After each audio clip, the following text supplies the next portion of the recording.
एक ऐसा देश जहां पैसे बैंक से नहीं बल्कि बाजारों से खरीदे जाते हैं। लेकिन ये लोग पैसे क्यों खरीदते हैं? हमारे देश में तो कभी भी पैसा खरीदा नहीं जाता है, बल्कि पैसों से सामान खरीदा जाता है। पर यहाँ के लोग पैसे खरीदते हैं, और आखिर इतने पैसे आते कहाँ से होंगे? क्या यह देश बहुत ही ज्यादा अमीर है या फिर बहुत ही ज्यादा गरीब?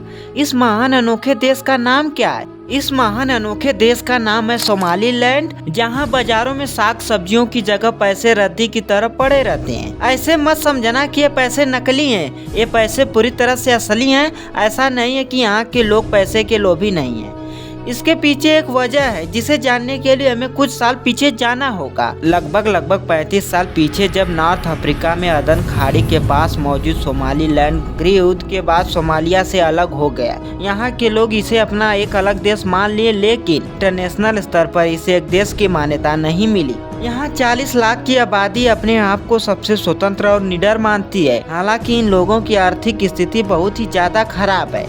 आज के प्रेजेंट टाइम में एक यूएस डॉलर यहाँ के 571 सोमाली सीलिंग करेंसी के बराबर है। आज से 20 साल पहले लगभग 2004 में एक यूएस डॉलर लगभग 3070 सोमाली सीलिंग के बराबर था। इस 20 सालों में काफी विकास हुआ है इस देश का।